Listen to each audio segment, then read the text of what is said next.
Hello, mga kamaster, maraming salamat po sa lahat ng tumatangkilik ng Number 1 Supreme Warrior. Paki-follow and subscribe mga master para sa mga susunod pang mga kabanata. Number 1 Supreme Warrior. Kabanata 381. Walang magawa si Selena. Sinubukan niyang kumbansihin ngunit pinalamanan ni Shadow A. Tuwalya sa kanyang bibig. Tingnan mo, nakikita mo ang biyak na iyon. Iiwan ko itong nakabukas ng bahagya. Sapat na para makita mo ang mesa sa labas mula rito. Dadalhin ko ang asawa mo sa mesang iyon at doon ko siya papatayin. Manood ka na lang. Hindi maaaring maging si Selena. Mas kinakabahan. Napakamot siya ng ulo at sinubukang sabihin ang isang bagay, siya. Hindi pwede. Hehe, tigilan mo na. Maghintay ka lang dito at manood ng palabas, anino. Ngumisi habang kinukuha ang phone ni Selena para tawagan si Fane. Biglang nagkaroon si Selena. Realization, kahit nakamukha niya si Shadow, hindi kailanman makakatunog si Shadow. Tulad niya, hindi tanga si Fane, makikita niya sa pamamagitan ng panloloko. Mas maaga pa, nagulat si Selena sa nangyari. Ang sandali. Natapos ang tawag, nagbago ang boses ni Shadow. Parang siya lang. Selena, maging si Selena ay naisip din. Imposibleng sabihin ni Fane sa kanila. Bukod, imposible. Ang nagtulala pa nito ay sinusuot siya ni Shadow. Damit, tila matagal na ang mga mata ni Shadow kay Selena. Ito, nagplano pa siya at bumili ng kaparehong damit ni Selena. Ang dami. Ng pagpaplano na ibinuhos dito ay nakakatakot. Hi honey, hinihintay kita. Sa labas ng lungsod, pwede ka bang sumama? Gusto kitang dalhin sa isang lugar na masaya. At doon tayo mag-uusap. Anong sabi mo? Napaka-slutty ng boses niya. Nagbigay ng goosebumps kay Selena. Oo naman. Ito ba ay isang petsa? Hintayin mo ako, honey, ako ay. Nagmamaneho papunta sa iyo. Tinawag ni Shadow ang speaker para marinig ni Selena. Sige. Magkita tayo. Ibinaba ni Shadow ang tawag at ngumisi kay Selena. Bye. Ang ganda ko. Ginang. Kukunin ko ang asawa mo. Maghintay ka lang dito at dapat kaya mo. Na makitang hawak ko ang kanyang mga kamay sa loob ng 10 minuto. Huwag kang mag-alala, paglalaruan ko siya. Kaunti bago ako kumilos. Iyon ay dahil, ang mga lalaki ay may bantay. Ang pinakamaliit kapag naghahalikan sila. Sa wakas, iniwan ni Shadow si Selena, umalis ng sapat. Para makita niya ang mesa sa labas ng kwarto. Kaya lang ni Selena. Ungol sa puso niya. Umaasa siyang masasabi ni Fane na may nangyari. Mali sa tawag at hindi dumating. Sino bang makakakilala kay Fane? Pumayag sa meet-up ng walang pag-aalinlangan, medyo nagpatunog pa siya. Nasa sabik. Dumb Fane. Masyadong lovesick, di ba? Hindi mo ba alam na ako ay isang workaholic, bakit naman kita aayain sa trabaho? Kaya lang niya. Vocalize ito sa kanyang isip. Kabanata 382. Ang tuktok ng burol ay hindi malayo sa lungsod. Maya-maya, dumating si Shadow sa suburb area sa kotse ni Selena. Huminto siya, sumando sa kotse habang naghihintay. Para dumating si Fane. Gaya ng inaasahan, dumating si Fane sakay ng kanyang sasakyan sa loob ng susunod na 5 minuto. Anong meron, honey? Mayroon kang oras upang lumabas ng opisina. Ngayon, huminto si Fane at ngumiti sa babae. Akala ko lang kaya natin. Magsaya ka. Bagamat medyo rundown, ang lugar na iyon ay matahimik at mayroon magandang view. Ngumiti si Shadow at pumasok sa kanyang sasakyan. Manatili ka sa kotse mo at sumunod ka sa akin. Sige. Ginawa ni Fane ang sinabi. Nagkaroon ng hindi mapakali na pakiramdam. Fane ay naghinala kung itong Selena ay ang Selena na kilala niya. Ito ay isang bagay tungkol sa kanyang mapupungay na mga mata na nagbigay nito. Ang totoong Selena ay hindi magkaroon ng mga mata na ito. Ang mga ito ay maalinsangan at mapang-akit na mga mata. Nakakatawa, bakit? Ilalabas niya ba ako ngayon? Tanong ni Fane habang nagmamaneho. Ginawa ng drive. Tila hindi nagtagal bago sila dumating sa tuktok ng burol at nagpatuloy sa pagparada ng kanilang kotse sa isang bakanteng bahagi ng lupa. Paano ang lugar na ito, hindi masama ay? Tingnan mo, ikaw. Makikita ang buong Middle Province mula dito. May simoy pa nga, di ba? Kamangha-mangha. Kitang-kita ang impit ng kanyang figure nang iunat niya ang kanyang likod. Si Fane naman ay natulala. Ang ganda niya. Honey, tingnan mo. May bahay, tingnan natin, suhestyon niya. Oo naman. Tumango si Fane. Sa puntong ito, naglakad si Selena, patungo kay Fane at hindi inaasahang hinawakan ang kanyang kamay. Tumingin si Fane sa kanya, medyo nahihiya. Anong meron, honey? Tignan mo. Kakaiba. We're a couple. Normal lang na magkahawak kamay kami. Si Selena, ay. Biglang naging romantic. She even cheekily rolled her eyes at Fane. Hindi. Wala. Sigurado si Fane na may mali, pero ngumiti lang siya. At sumunod. Mukhang ang tagal na nang may nagstay dito. Maraming spiderweb. Ngumiti si Shadow at ikinulong ang mga kamay ni Fane. Siya. Itinuro ni Fane sa mesa at kunwaring nakatingin sa labas ng bintana. Fane. Tapos may napansin akong pinto. Hoy, may pinto dyan. Tingnan natin ito. Ang tunay. Si Selena na nakagapo sa kwarto ay nag-aalalang sakit. Sinubukan niyang sumigaw. Umaasang makuha ang atensyon ni Fane, at pinilit pa niyang palayain ang sarili, gayon paman.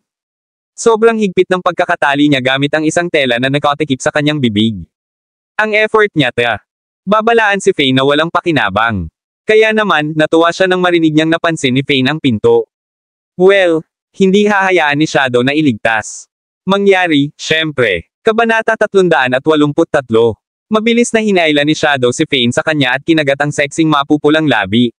Honey, tungkol sa napakatagal na mula noong nagsimula kang maglingkod sa militar. At, mayroon. Walang iba dito, sabi niya habang tinatapik ang kanyang mga daliri sa dibdib ni Fane, sinusubukan. Para akitin siya. Selena, huwag na tayong sa ilalim ng sikat ng araw. Kumunat ang noo ni Fane. At tumingin sa labas. I've closed the door after we enter. Bukod dito, ito ay nasa gitna ng kawalan, walang pupunta dito. Sa tingin ko maaari tayong maging medyo bukas pa dito. It set the mood well. Tinagilid niya ang kanyang mga daliri sa paa at hinalikan. Fane sa kanyang leeg habang siya ay nagpapatuloy. Nakatingin sa Selena, sa harap niya. May dahilan pa para maghinala siya. Mabilis niya itong niyakap. Tignan mo, sino ang nakakaalam na gusto mong mag-set ng ganitong mood, ano? Dominatrix ka. Tigilan mo na ang pangungutya sa akin, gusto ko lang magsaya. Lihim na natuwa si Shadow sa katotohanang napakasimple ng mga lalaki. Hayop. Anumang walang halagang sexual na pagsulong ay maaaring magpadala sa kanila sa bitag. Sige. Sa kabilang banda, ang totoong Selena sa silid ay nag-aalalang may sakit na nakatingin. Kung paano niyakap ni Fane ang babae. Muli, sinubukan niyang ipahayag ang kanyang babala. At muli, nabigo siya. Natural lang na ganito siya mag-alala, yun. Kamukhang kamukha ng babae si Fane, walang dahilan si Fane para bantayan siya. Laban sa kanya, higit pa rito, ang kanyang kakayahan sa pang-aakit. Fane, isang batang lalaki sa kanya. Early 20s, nawala na sana sa isip niya noon. Paano kaya niya? Posibleng lumaban. Ang natuloy ay kinandado ni Shadow ang labi ni Fane. Sa kanya, at sinimulan nila ang kanilang negosyo. Niyakap siya ng mahigpit ni Fane. Nakita ni Selena. May inaabot si Shadow sa ilalim ng kanyang damit. Di nagtagal, Shadow. Kinuha ang isang punyal mula sa kanyang medya sa kanyang hita. Nakatitig sa punyal. Bumilis ang tibok ng puso ni Selena. Akmang sasaksakin na niya si Fane, mabilis itong lumingon. Sa paligid at nawala sa paningin ni Selena. Naging blind spot iyon para sa kanila ni Selena. Hindi gaanong makita mula sa siwang ng pinto. Kumunat ang noo ni Shadow. Nagpumiglas siya. Saksakin ng punyal si Fane habang ang kanyang kamay ay nakaklamp ng isa pang malakas na kamay. Napabuntong hininga siya at naghanda para sa isa pang welga. Sa kasamaang palad, si Fane ay ganoon din. Mabilis, at hinawakan na niya ang punyal gamit ang kabilang kamay niya at sinaksak ito sa dibdib ni Shadow. Tumingin si Shadow sa kanyang dibdib, mga mata. Napuno ng kawalang paniwala. Minaliit niya ang bilis at lakas niya. Kalaban. Higit pa rito, ang punyal ay tumusok mismo sa kanyang puso, wala siya. Pagkakataon ng paghihiganti. Ang sigaw ni Shadow ay nagdulot ng panginginig sa gulugan ni Selena, kanya. Mabigat ang puso. Ano ang ginawa ng babae kay Fane? Mahuhulog ba talaga si Fane? Sa bitag niya. Bakit? Mahina si Shadow. Sa kanyang huling hininga, siya pa rin. Hindi maintindihan kung ano ang nagbigay ng kanyang pagkakakilanlan.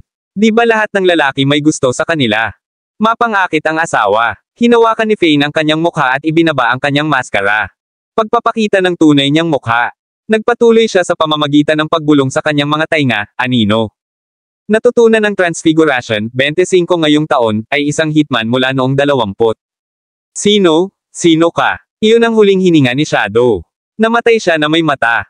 Napuno ng pagkabigla. Ang kanyang pagkakakilanlan ay palaging naiingatan, paano ito? Ang daming alam ng lalaki tungkol sa kanya. Kabanata 384.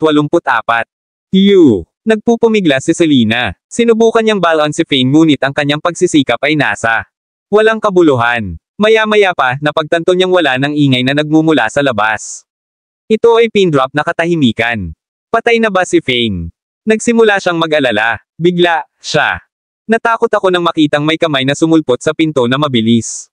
Tinulak ang pinto. Namula ang mata ni Selena at naiyak sa tuwa.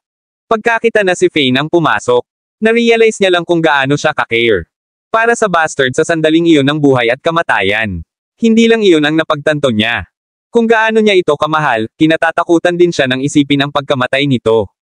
Naiiwan ang kanyang anak na walang ama. Nang makitang pumasok si Fane sa silid ng ligtas, nakahinga siya ng maluwag. Alam kong hindi ikaw ang babaeng iyon. Dahil sa gulat, pinuntahan niya si Selena at tinanggal ang telang nikotikip. Kanyang bibig. Mabilis niya itong niyakap at tinanong, Honey, how are ikaw? Tinalo ka ba niya? Pinahirapan ka ba niya? Hindi, ayos lang ako. Ikaw ang target, hindi ako. Nasaan siya? Siya ay isang hitman. Top 5 sa Timog Kanlurang rehiyon, sabi niya. Delikado siya. Kahit na ang mga marshal ay hindi katugma para sa kanya. Nagmamadaling paliwanag ni Selena. Bago pa man siya matapos magsalita ay tumingin na si Fane. Sa kanya, kinulong ang kanyang mga pisngi sa kanyang mga kamay, at mariing hinaplos ang kanyang mga labi. Hindi nakita ni Selena na nakatali pa rin sa haligi ang pagdating na iyon, nahihiya. Natagpuan niya ang kanyang sarili na palpitate sa kanyang mga mag-aaral malawak na dilat. Pagkatapos ng halik na iyon, patuloy ni Fane, nag-alala ako para sa iyo nang malaman kong siya ay isang hitman. Hindi ko ginustong may mangyari sa iyo. Pagkatapos lang nito, nagsimula na siya. Para makala si Selena. Ikaw, bastos. How dare you kiss me? Namula si Selena. Habang iniikot niya ang kanyang mga mata kay Fane. Pervert. Hinalikan mo ako bago ka pa. Kalasin mo ako. Hindi ko mapigilan, masyado akong nadala sa mood. Nag-aalala ako para sa ikaw.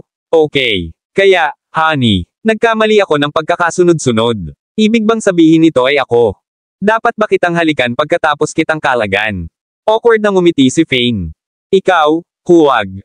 Halikan mo ako nang walang pahintulot sa susunod. Nauutol na sabi ni Selena. Iniwan siya. Sinabi nito at tumakbo palabas upang hanapin ang hitman na nakahiga sa sahig sa pool ng dugo. Nang makita kung paano patay na ang hitman na parang kuko sa pinto, sa wakas ay napabuntong hininga siya. With relief, she's a skilled hitman. Not even a marshal is a match for her. Paano mo siya napatay nang walang depensa? Ngumisi si Fane at nagpaliwanag. Nagkaroon ako ng aking mga hinala. Una sa lahat, ito ay iyong oras ng opisina. Bago ka umalis. Para sa trabaho sinabi mo sa akin na pupunta ka sa field para pumirma ng kontrata. Bakit gagawin? Hinihiling mo na tumambay ako dito. Pangalawa sa lahat, napansin ko ang mga daanan ng gulong dito.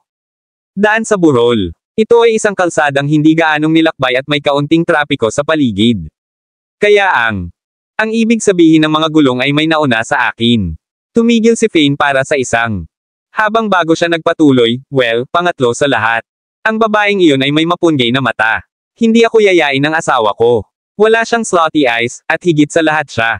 Hindi ako liligawan. Ay, nag-aalala akong may sakit doon, nag-aalala na mahulog ka. Sa kanyang bitag at mapatay. Sino ang nakakaalam na ikaw ay sapat na mapagmasid upang makita? Sa pamamagitan nito, dapat kang pumunta at maging isang tektik. Kabanata 385. Napatulala si Selena. Tila nag-aalala siya sa wala. Mayroon si Fane. Nahuli sa mga kaina hinalang pahiwatig. Noon lamang inamin ni Fane, kahit sa mga isinasaalang-alang, nag-aalangan akong gumawa ng hakbang para pumatay. Paano kung ako? Mali, makakagalaw lang ako kapag na-expose siya. Ano? Exposed sa kanya. Sumimangot si Selena at nag-alinlangan habang iniisip ang hitman. Perpekto ang disguise. And that is, the fact that my wife won't take the lead. Para halikan ako. Higit sa lahat, nakaamoy ako ng sigarilyo. Ibig sabihin naninigarilyo siya. Ang aking asawa ay hindi naninigarilyo. Noon ko nakumpirma ang aking paghatol na ang babae ang hitman at hindi ikaw. Medyo matalino, hindi ba? Tapos siya. Inisip kung paano hinalikan ng babaeng iyon si Fane. Inis na inis niyang sabi, so, ano ngayon? Excited ka ba na gumawa siya ng hakbang para halikan ka? Siya ay mayroon. Isang magandang katawan, dapat kong sabihin. Masaya ngayon. Napahiya si Fane. Kaya, si Selena ay nagseselos kung tutuusin. Mapait na ngumiti siya. Honey, hitman iyon na kinakaharap ko. Kasama, sa tingin mo ba nagkaroon ako ng oras para isipin ang mga iyon? Kinaladkad ito palabas. Medyo dahil nag-aalala ako na mali ang paghusga ko sa kanya. Kaya na-delay ako sa paglipat ko. Upang patayin siya at ginawa lamang ito pagkatapos kong matiyak iyon. Sandali, siya ay isang mahusay na hitman. Paano mo siya naayos ng ganoon kabilis? Nakita ko na may dala siyang punyal. Natagpuan ni Selena ang kanyang sarili na nalilito. Kung si Fane ay masanay kaysa doon. Babae, nangangahulugan iyon na siya ay isang hari ng digmaan. Awkward na ngumiti si Fane. At sumagot, siguro dahil hindi nakabangon ang kanyang bantay. Hindi siya magkakaroon. Akala ko makikita ko ang panloloko niya kaya mas maluwag siya, kasama niyan. Madali lang siyang patayin. Tama, tama. Iyon ang sinabi niya. Ito ay isang piraso ng cake para pumatay ng taong walang bantay. Pastahan hindi niya naisip na outsmart ka. Siya, Selena, naiyak ka ba nung nakita mo ako ngayon? Nag-alala ka. Tungkol sa akin. Sa wakas ay tumawa si Fane. Muling namula ang mukha ni Selena matapos subukan. Napakahirap alalahanin ang sarili. Inilibot niya ang kanyang mga mata at sinabing, sa iyong mga panaginip. Ako. Hindi nag-alala sa iyo. Nag-aalala ako sa sarili ko. Paano kung patayin niya ako? Nag-alala ako kay Kylie at naiyak ako dahil kay Kylie, okay. Alam niya. Nagsisinungaling siya. Agad niyang itinoon ang atensyon sa bangkay. Sa sahig at inilihis ang paksa. So paano natin ito aayusin? Hindi tayo basta-basta. Iwan mo siya dito. Ang sirang bahay. Sunugin natin ang buong lugar na ito. Sagot ni Fane matapos itong pag-isipan. Ang sumunod ay silang dalawa. Gumawa ng apoy sa labas ng bahay. Habang nanunood habang nagninangas ang apoy, biglang naisip ito ni Selena. She *T, hahanapin sana namin ang katawan niya kaso meron siya. Telepono. Mula doon ay nakita namin ang kanyang mga kontak, at alamin kung sino ang nasa likod. Ito. Haha, huwag kang mag-alala dyan. Mas marami ang may gusto sa akin. Patay. Inilipat niya ang tingin kay Selena at binigyan siya ng napakaseryosong tingin. Mukhang kailangan kitang kunin ng bodyguard. Hindi ako nag-aalala sa sarili ko. Paano kung target ka nilang mapuntahan ako? Hindi kita mapapanood buong araw, may trabaho ako. Kay Drake, hindi pwedeng si Ivan. Pipirma ako ng kontrata sa kanila. Tila na-distract pa rin si Selena sa hindi niya nakuhang telepono ng hitman. Tumingin siya sa oras at napasigaw, she *T. Nakaraan na. 11. Kabanata 386. Haha, ayos lang dahil hindi nagmamadali. Hayaan mo silang pumunta bukas. Fane. Ngumiti at tumingin sa tabi niya kung nasaan si Selena, honey, since you're also dito, pumunta tayo sa lungsod at kumain ng tanghalian upang patatagin ang ating nerbiyos. Ano ang gagawin mo? Tingin. Mukhang maganda. Tumanggo si Selena at agad silang bumaba mula sa burol. Sa sandaling ito, naghihintay pa rin sina Ivan Taylor at Janet sa loob. Opisina ni Selena. Anong nangyayari? This is, nagsimulang Mina si Ivan. Kahit 10 tawag na niya kay Selena dati pero wala ni isa. Ay dinampot niya. Tumingin siya kay Janet at sinabing, sa tingin mo ba tayo na nilalaro? Siguradong pinagtatawanan tayo ng babaeng ito. Kung ganoon ang kaso, siya. Sobra. Napangiti naman si Janet. Imposible, may tiwala ako kay manager Taylor. Dahil nangako siya sa amin, nandito siya. Siya ay dapat na naantala ng isang emergency na bagay. Haha, nakakatawa talaga. Ano pa? Mahalaga kaysa sa pagpirma ng kontrata sa amin. Natatawang sabi ni Ivan. Galit. Pagkatapos noon ay kumunat ang noo niya at napabuntong hininga. Pagkatapos ng lahat, sinabi ng assassin. Nilang ayusin ang isyo sa loob ng 5 araw. Ngayon ay itinuturing na pangalawa araw. Posible bang gumawa na sila ng hakbang? Ang mahalagang bahagi ay, ang shadow na ito ay may sariling espesyal na libangan noong siya ginampanan ng kanyang misyon. Gaya ng, hindi lang niya gustong magpanggap bilang target. Pinakamalapit na tao, gusto rin niyang hayaan ang pinakamalapit na tao na tumingin habang pinapatay niya ang target na iyon. Pwede ba? Napaisip si Ivan. Sobrang late na. At hindi pa nagpapakita si Selena. Baka nakidnap siya ng shadow at hindi siya nakaimik sa loob. Ay, bigla siyang tumayo at hinawakan ng kanyang mga kamay sa mga kamao. Nakaramdam siya ng galit at panghihinayang sa loob. Siya rin. Pabaya. Wala siyang pakialam sa buhay ni Selena at hindi mahalaga kung Namatay talaga siya. Gayunpaman, hindi pa siya pumipirma ng kontrata. Pagkatapos ng lahat, ito. Kontrata ay maaaring magdala ng humigit kumulang 5 hanggang 6 na bilyon para sa pamilya Taylor. Ito ay isang konserbatibong pagtatansya lamang kung ang kanilang mga operasyon ay mas mahusay, ito ay gagawin. Maging higit pa rito, kung kumilos na ang anino at pinatay si Selena. Malaki sana ang naranasan nila. Kung ang posisyon na ito ay kinuha sa pamamagitan ng ibang tao, gagawin ang pagpirma ng kontrata na hindi nila pinirmahan. Magpatuloy. Maaaring hindi iyon ang kaso. Pagkatapos ng lahat, matagumpay nilang nakuha ito. Pagkakataon dahil sa relasyon nila ni Selena. Anong nangyayari? Young Master Taylor, bakit ka nabigla? Nakakunot ang noo ni Janet habang nakatingin kay Ivan, na tumayo. Wala lang. Sa tingin ko wala na tayong pag-asa ngayon. Ito ay huli na. Bumalik muna tayo at babalik tayo bukas ng umaga. Lumabas si Ivan na madilim ang mukha. Sige, tere na at tingnan natin. Bukas ng umaga, naramdaman din ni Janet na sayang ang oras. Bumantong hininga siya. Kinuha ang inihandang kontrata at umalis. Lumabas si Ivan sa entrance at papunta sa kanya. Sasakyan. Pinag-isipan niya ito bago tumawag kay Shadow. Sa kasamaang palad, wala sa maaaring makalusot ang kanyang dalawang tawag. Kabanata 387. She asterisk T, she asterisk T.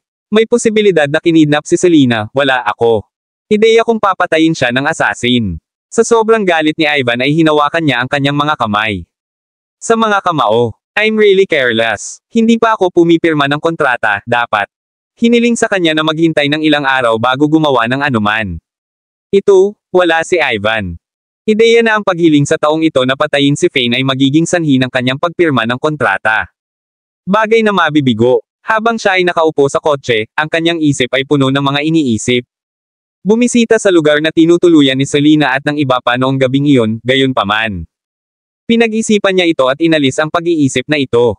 Kung ayos lang sina Fane at Selena at hindi pa sinimula ng assassin ang kanyang aksyon, ang kanyang proactive action na pagbisita. Hindi sila maaaring bigyang katwiran. Kung tutuusin, ipinakita niya ang kanyang pagkasuklam dati at hindi pa sila binisita. Kung nabigo ang assassin, maaaring pagdudahan iyon ni Fane. Siya ang nagpatrabaho sa assassin. Bagaman, ang posibilidad ng napakaliit ng pagkatalo ng assassin. Napaisip siya, tumingin sa oras at handang magmaneho pabalik. Nagkataon, noong napadaan siya sa isang kafe, siya tumingin sa loob at nakita talaga si Zina Jackson. Di ba kay Ben Taylor yan? Girlfriend. Bahagyang natigilan si Ivan. Ipinarode niya ang kotse sa tabi ng kalsada, nakuha. Bumaba at pumasok sa kafe. Sa sandaling ito, nakikipag-chat si Zina. Dalawa sa matalik niyang kaibigan at parang napakagandang mood. Miss Jackson, hindi ko alam na makakatakas ako sa iyo dito. Nakangiting sabi ni Ivan. At naglakad palapit, Young Master Taylor. Natigilan si Zina at sinabing kasama. Isang ngiti, nagkataon lang talaga. Ito ang mga matalik kong kaibigan, nagkakaroon kami. Isang tasa ng kape dahil pagod tayo sa pamimili. Talaga, Ivan. Sinasadyang tingnan ang oras bago umupo sa gilid at sinabing. Sabay ngiti, nagkataon lang na may kakausapin ako kay Miss Jackson. May pagkakataon ba ako, Taylor, na imbitahan ka sa tanghalian? Kung ang iyong best friends are in the mood, pwede rin silang sumama sa atin. Napatingin ang mga babaeng iyon. Bawat isa na may pagkakaintindihan at tumayo, Young Master. Taylor, aalis tayo sa buhok mo. Masiyawan sa iyong usapan at hayaan kaming gumawa ng. Lumipat ka muna. Okay, let me treat you guys in the future kapag meron. Pagkakataon. Tumayo si Ivan at nagsalita ng matino, parang gentleman. Ginagawa ba? Gusto ni Young Master Taylor ng isang tasa ng kape. Hayaan mo akong magbayad niyan. Mula sa iyo. Treat mo ako ng tanghalian, ay treat kita ng kape. Ngumiti nang walang pakialam si Zina at sabi, hindi na kailangan yan. Umupo tayo dito habang tinatapos mo ang iyong tasa ng kape. Mamaya, maghanap tayo ng hotel, kumuha ng private room at I treat kita. Hapunan. Sagot ni Ivan na walang pakialam ng ngiti. Ayon sa kanyang karanasan. Sa maraming babae, siguradong gold digger si Zina. Bukod doon, siya. Dati ay nakitang niyakap ni Zina ang isang binata na mukhang pangalawang henerasyon. Ng isang mayamang pamilya nang hindi sinasadya. Tinatimad lang siyang sabihin kay Ben ang tungkol dito. Gayunpaman, nang dumaan siya mula sa labas, bigla siyang nagkaroon ng ideya. Talaga, tayong dalawa lang. Pupunta kami sa isang hotel at kukuha kami ng pribadong silid para sa pagkain. Hindi ba magiging sayang iyon?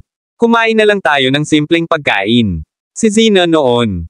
Nagulat. Nakaupo sa harap niya ang young master ng pamilya Taylor.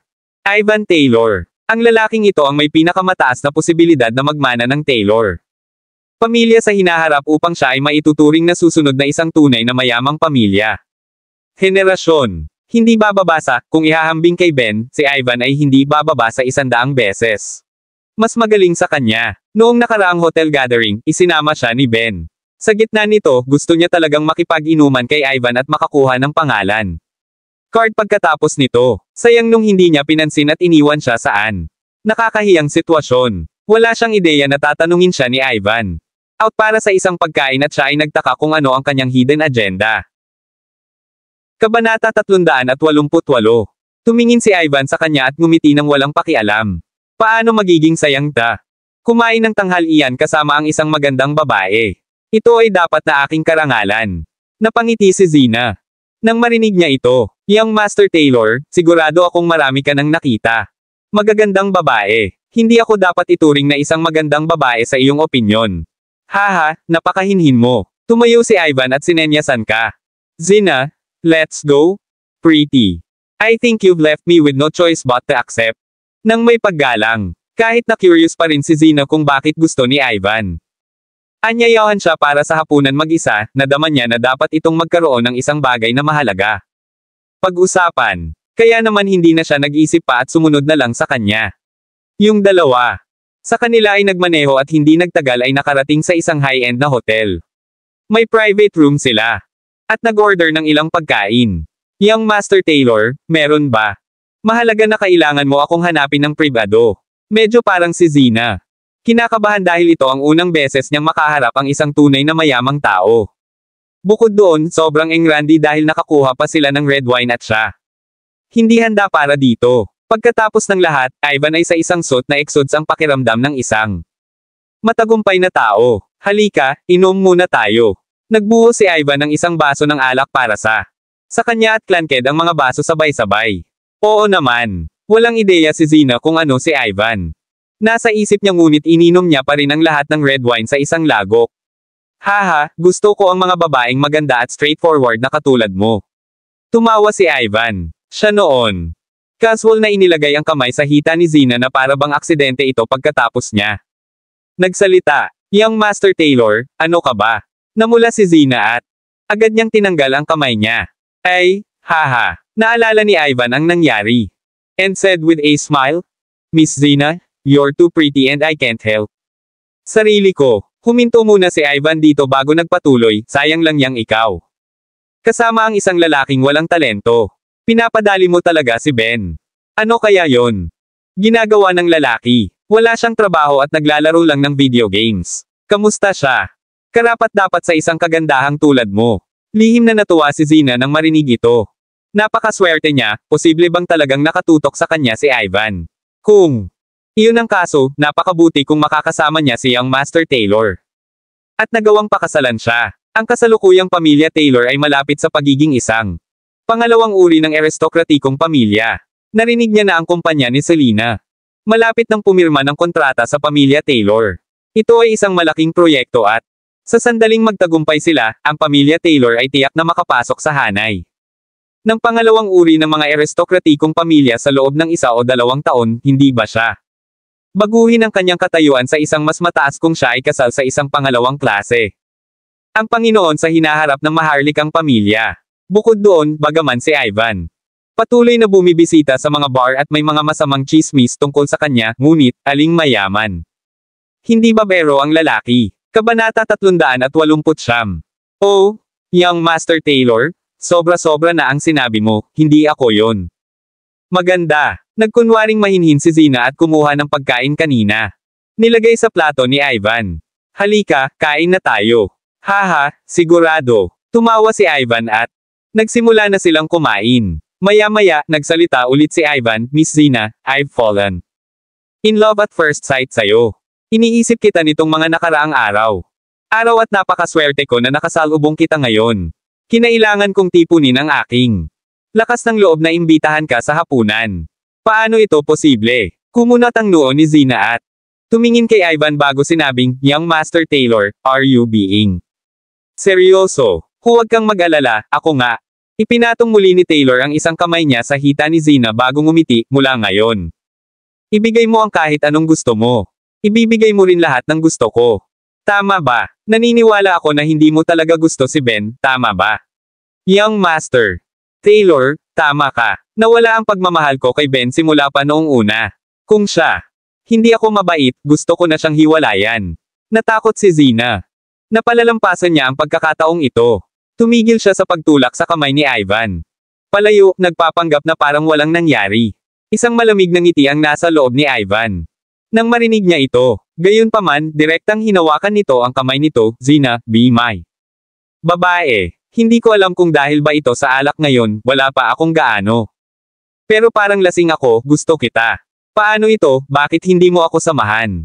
Magpahinga sa isang kwarto sa itaas at mamaya, ihahatid kita sa labas para bumili ng branded mga handbag at damit. Maaari kang pumili kung ano ang iyong nakikita.